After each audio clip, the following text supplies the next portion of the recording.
छोटी लड़की ने अभी अभी सड़ा हुआ चिकन खा लिया। अगले दिन वो ज़ॉम्बी वायरस से संक्रमित हो गई। बदमाश जैक उसकी चोटी पकड़कर खींचने लगता है, लेकिन जब उसने उसकी चोटी खींचने की कोशिश की तो लड़की की खोपड़ी चोटी के साथ हाथ में आ जाती है। इतने में लड़की भी सबको नोचने लगी। उसने जैक को इतनी जोर से खरोंचा कि वो चिल्ला पड़ा। सौभाग्य से शिक्षक ने लड़की को भागने से रोक लिया, लेकिन जैक का दोस्त इसे बर्दाश्त नहीं कर सका। वो सीधे लड़की के पास उसे सबक सिखाने के लिए पहुंच गया, लेकिन लड़की ने उसके चेहरे पर खरोंच मार दी और जब वो लड़का पूरी तरह से संक्रमित हो गया तो वो खेल के मैदान में दौड़ने लगता है और सभी को खरोंच मारकर सभी में वायरस फैला देता है, जिसे रोका नहीं जा सकता है। स्कूल के सुरक्षा गार्ड को एहसास हुआ कि कुछ गड़बड़ है। उन्होंने तुरंत डायरेक्टर को बुलाया। उसने सोचा कि बच्चे हमेशा की तरह शैतानी कर रहे हैं। उन्होंने सबको अपनी कक्षाओं में लौटने का आदेश दिया, लेकिन कुछ ही समय के भीतर उन्हें बच्चों ने घेर लिया था। फिर वो दोपहर का भोजन बन गए। वहीं जिम टीचर को भी एहसास हुआ कि कुछ गड़बड़ है, क्योंकि बच्चों ने उन्हें घेर लिया था। उसने उन्हें 100 बार होमवर्क की नकल करने के लिए धमकाने की कोशिश की, लेकिन उनकी नजर में जिम टीचर एक हैमबर्गर में बदल गया था। धमकी का असर न होता देख वो आदमी जल्दी से भागने लगता है। वो उन्हें पीछे छोड़ने और स्कूल की इमारत में छिपने में कामयाब रहा। इस दौरान बिल्डिंग में मौजूद शिक्षकों ने भी प्रतिक्रिया व्यक्त की। जो भी वायरस फैल गया है वे मदद के लिए फोन करने लगते हैं, लेकिन बच्चे ने पहले ही फोन लाइन काट दी थी।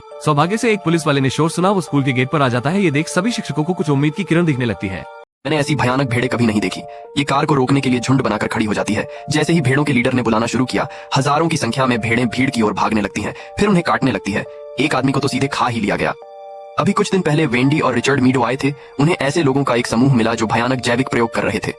रिचर्ड ने अवसर का लाभ उठाते हुए पोषण की एक बोतल को उठा लिया। अप्रत्याशित रूप से प्रयोगकर्ताओं को पता चल गया। भागते समय रिचर्ड गलती से गिर जाता है और बोतल टूट जाती है। और फिर एक भयानक घटना घटी। एक नवजात मेमना बोतल से बाहर आया और उसके कान को काट लिया। रिचर्ड दर्द से चिल्लाया।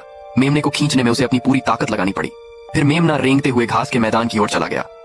एक बड़ी भेड़ उसके रोने की आवाज से आकर्षित हो गई। मेमने ने इसके बारे में ज्यादा नहीं सोचा। उसने भेड़ को काट लिया। उसी समय 2 आदमी वहां से गुजरे। बड़ी भेड़ रास्ते के बीच में खड़ी हो गई थी। वे लोग भेड़ को वापस बाड़े में डालने ही वाले थे, तभी अचानक जेनी वहां बंदूक के साथ आ जाती है। उसने दोनों व्यक्तियों पर बंदूक तान दी। यहाँ पता चला कि वह रिचर्ड को ढूंढने में उसकी मदद के लिए यहाँ आई थी। वे एक साथ एक फार्म हाउस पर आए। घर का सारा सामान बिखरा पड़ा था। वह लड़का कांटेदार जंगली चूहे की तरह पूरे शरीर पर कांटों के साथ पैदा हुआ था। एक ही दिन पैदा हुए सभी जन्म हुए बच्चे अजीब थे। कुछ पक्षियों की तरह दिखते थे, कुछ बंदरों की तरह दिखते थे। डॉक्टरों ने पाया कि ये बच्चों के शरीर में किसी तरह का एक वायरस है, इसलिए सरकार ने उन्हें अपनी हिरासत में लेने का फैसला किया। जिम्मी सींगों के साथ पैदा उन्हीं में से एक बच्चा था। उसके पिता सरकार से बचाने के लिए पहले ही चुपचाप पहाड़ों पर उसे लेकर चले जाते हैं।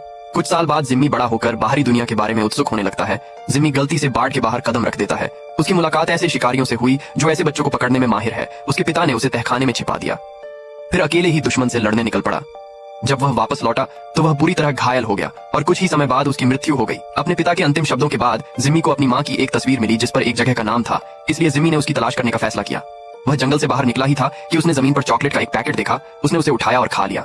ये बहुत स्वादिष्ट थी। उसने कुछ ही दूरी पर एक और चॉकलेट देखी। जिम्मी उसे उठाने ही वाला था, लेकिन वह चॉकलेट अपने आप हिलने लगती है। अगले ही क्षण उस पर कोई एक तीर चला देता है। सौभाग्य से जिम्मी समय रहते तीर से बच गया। फिर से ये लड़का शैतान का बेटा है और यह दुनिया को नष्ट करने के लिए नरक से आया है, लेकिन अब वह इस योजना को विफल करने और पृथ्वी और मानवता को बचाने की कोशिश कर रहा है। क्रॉली ने हाल ही में एक दोस्त को खो दिया है और वर्तमान में वह एक बार में अकेला बैठा है और अपने दुखों को शराब में डुबो रहा है। दुख के इस क्षण में उसके सामने एक रोशनी दिखाई देती है और आश्चर्यजनक रूप से वह रवील है। रवील अब सिर्फ एक आत्मा है। इससे पता चला कि उसे राक्षसों ने नहीं मारा था। एडम के संदेश के बारे में जानने के बाद उसने पाया कि ईश्वर सर्वनाश को रोकने का प्रयास कर रहा है। एक जादूगर शिकारी ने यह सब देख लिया। रवील पर राक्षसों का कब्जा हो गया। वह भूत भगाने की रस्म के जरिए रवील को बचाना चाहता है। रवील ने अपनी बनाई हुई जगह पर कदम रखा तो वह तुरंत स्वर्ग वापस जाने लगता है। जब उसका भौतिक रूप नष्ट हो जाता है, रवील के लीडर का मानना है कि स्वर्ग और नरक के बीच युद्ध शुरू होने वाला है। वह रवील को पृथ्वी पर लौटने से रोकना चाहता है, लेकिन रवील उस पर ध्यान नहीं देता है।